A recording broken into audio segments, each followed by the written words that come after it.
నీకు పుట్టబోయే బిడ్డని అశ్విన్ తన బిడ్డగా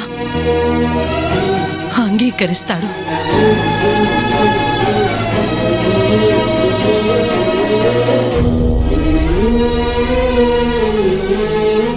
తనకి నీ మీద అంత ప్రేమ ఉందా ఆనంది?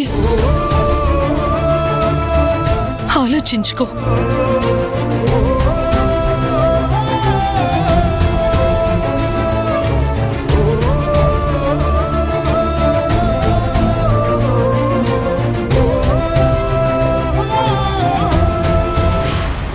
ఆనంది,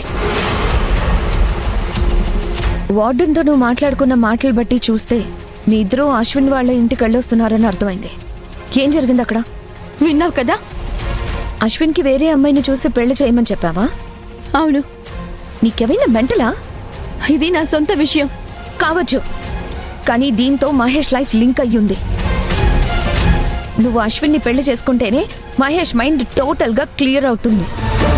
తను తన లైఫ్ గురించి ఆలోచించుకుంటాడు అని నీకు చాలాసార్లు చెప్పాను. నా గురించి నాకేం అర్థం కావడం లేదని చెప్తుంటే ఇంకొకళ్ళ గురించి ఆలోచించమని చెప్తావేంటి? నీ ప్రాబ్లం ఏంటో నాతో చెప్పు. నీతో నువ్వు చెప్పకపోతే నాకు తెలియదు అనుకుంటున్నావా? నాకు మొత్తం తెలుసు. ఏం తెలుసు? ఏది తెలియాలో అదే తెలుసు. అదే ఏం తెలుసు? నువ్వు నేను పెద్ద స్కెచ్ చేస్తున్నావు. ఇదా నీకు తెలిసింది? ఆ స్కెచ్ ఏంటో కూడా తెలుసు. అవునా? నీ ప్లాన్ ఏంటో చెప్పనా? చెప్పొద్దన్నా చెప్పకుండా ఉంటావా? చెప్పు. అశ్విన్ని పక్కకి తప్పించి మహేష్ని పెళ్లి చేసుకోవాలన్నది నీ ప్లాన్. ఆ ప్లాన్లో భాగమే ఈ యాక్టింగ్. అందుకే అశ్విన్ని దూరం పెడుతున్నావు.